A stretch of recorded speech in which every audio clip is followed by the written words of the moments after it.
Salam, selamat pagi Bapak Ibu, Opa Oma, kaum lanjut usia.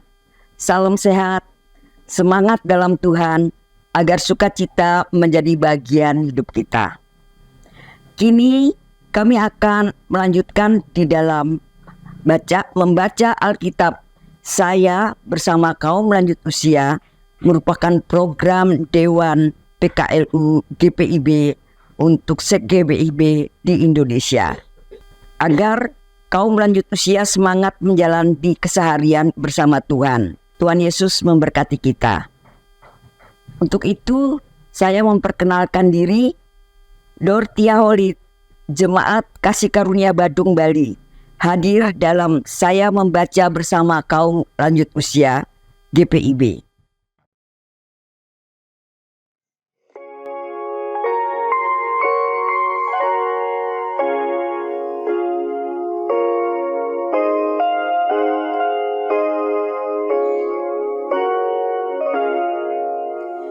Insan tangisi dosamu, ingatlah Kristus menempuh jalan penuh sengsara, dan bagai hamba terendah, ia kosongkan dirinya menjadi perantara yang mati dihidupkannya, yang sakit disembuhkannya, yang hilang ia cari, berkorban diri akhirnya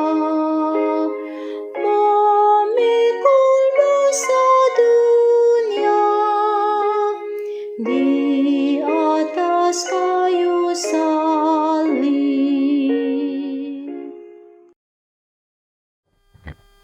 Saat ini kita akan masuk untuk berdoa, untuk membaca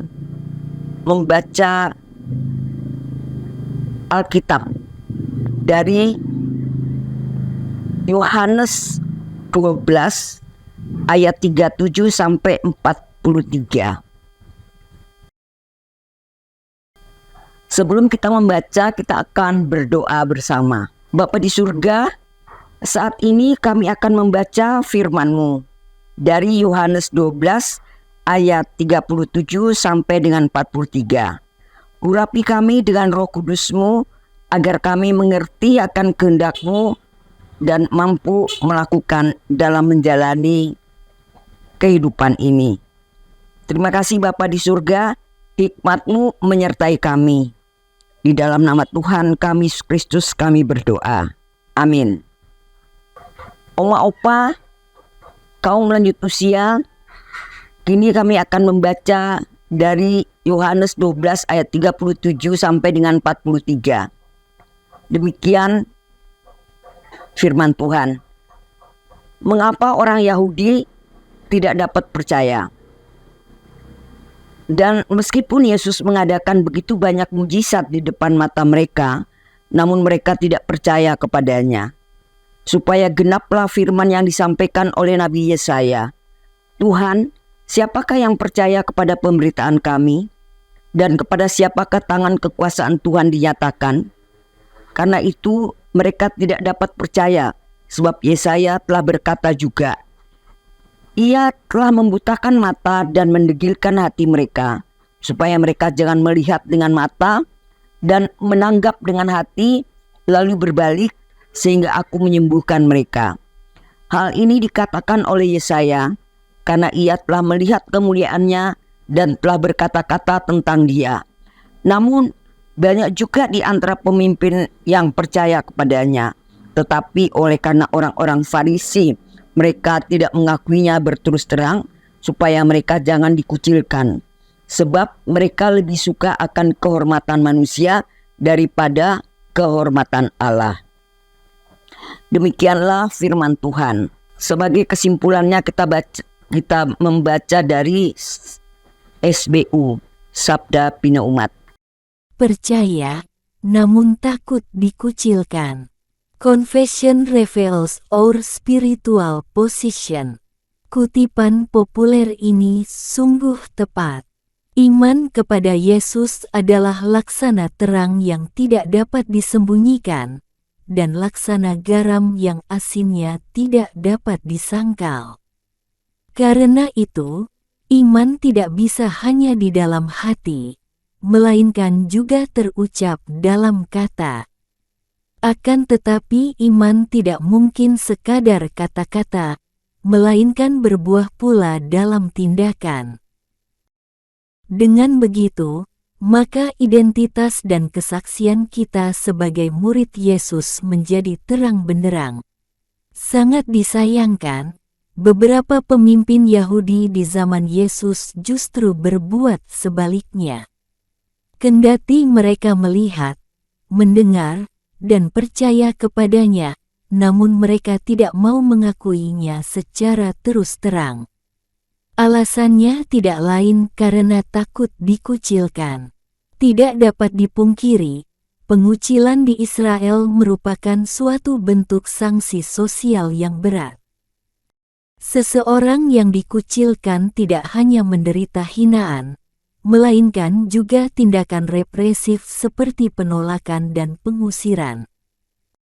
Kondisi seperti inilah yang dimaksudkan Yohanes dengan menggunakan kata Yunani aposunagogos. Mereka yang notabene adalah pemimpin jemaat akan kehilangan jabatan, popularitas, dan kehormatan, bahkan terusir dari persekutuan orang Yahudi jika terbukti secara sah menjadi pengikut Yesus. Demikianlah risiko yang mesti ditanggung oleh mereka yang percaya dan mengakui Yesus secara publik. Menjadi murid Yesus memang tidak mudah. Namun kemajuan teknologi komunikasi menyediakan kesempatan bagi kita untuk berani bersaksi tentang Yesus melalui konten-konten online yang kreatif, entah berupa tulisan, foto, maupun video yang disiarkan melalui berbagai platform digital. Yang terpenting, mari lakukan itu bukan untuk mencari kehormatan pribadi, melainkan memuliakan Allah. Bukan untuk memecah belah, melainkan memberi edukasi yang mencerahkan. Bukan untuk mencederai, melainkan mengklarifikasi. Berbahagialah kita yang melakukannya, kendati pengucilan menjadi risikonya.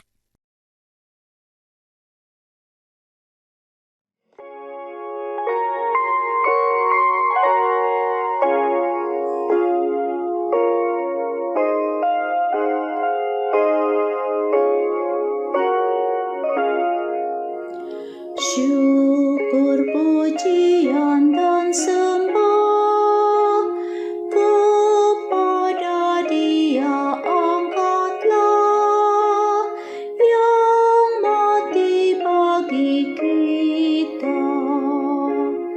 Ikutlah Dia yang menang, pikulah salib dan beban dengan bersukacita. Kasih-Nya perkenalkanlah, dan dalam kuasa nama-Nya kalahkanlah yang jahat. Ingat darah-Nya yang kudus, yang bagi Allah Bapamu berharga tinggi amat. Kemudian kita masuk di dalam doa syafaat. Mari kita berdoa. Bapa di surga, dipermuliakanlah nama-Mu.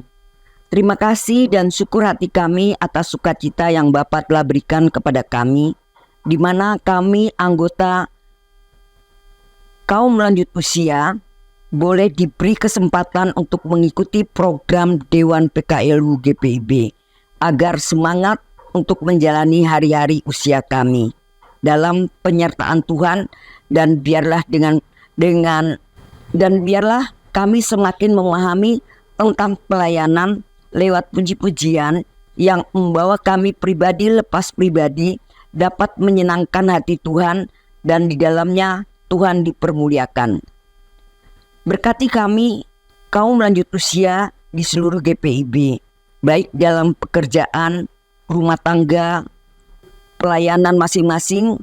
Kiranya sukacita surgawi, kasih anugerah Yesus Kristus hidup di dalam kehidupan kami masing-masing, sehingga pelayanan lewat puji-pujian mendatangkan berkat bagi banyak orang dan juga bagi kami kaum lanjut usia.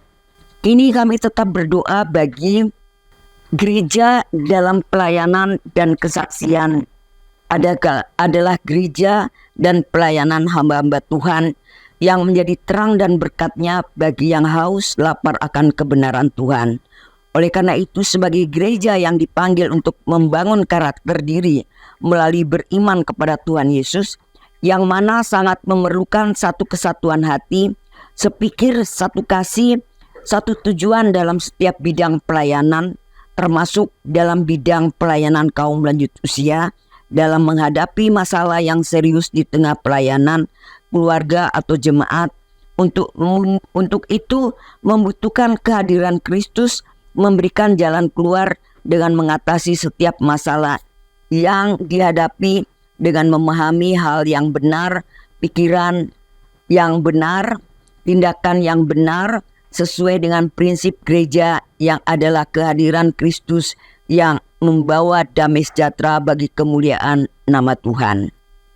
Terima kasih Bapak. Kini kami tetap berdoa bagi kaum lanjut usia. Bersyukur dan bersukacita di mana kami dapat menikmati program Dewan PKLU yang Tuhan anugerahkan buat kami. Kiranya sukacita ini membuat kami kaum lanjut usia semangat dan percaya bahwa hari-hari, minggu-minggu, bulan-bulan, dan tahun-tahun yang kami jalani dalam hidup ini boleh kami lewati bersamamu Bapa, sehingga kami tetap ada sebagai kami ada menikmati segala berkat dan kebesaran-Mu. Oleh karena itu, dalam kebersamaan kami, kiranya keluar kekuatan kasih Tuhan. Kita sebagai kaum lanjut usia tidak larut dalam keberadaan kami, tapi kami dengan iman, percaya, semangat, dan tetap mengandalkan Tuhan, bahwa Tuhan menjamin hidup kami sesuai dengan firman Tuhan yang mengatakan dalam Yesaya bahwa aku tetap menggendong masa tua kamu dan memikul kamu, memperhatikan hidup kamu. Oleh karena itu bimbing kami ya Bapa dengan kuasa Roh Kudus-Mu, agar di usia lanjut kami dapat berkarya dan menjadi berkat bagi anak cucu mantu. Terima kasih ya Bapa. Kini Bapa, kami akan berpisah satu dengan yang lain. Kiranya damai sejahtera Allah yang melampaui segala akal hati dan pikiran kami di dalam dengan kasih Yesus Kristus dan persekutuan Roh Kudus menyertai kami sekalian dengan berkat-berkat-Mu dari sekarang sampai selama-lamanya. Amin. Tuhan Yesus memberkati kita sekalian. Demikianlah Opa Oma, kaum lanjut usia, firman Tuhan telah kita dengar bersama.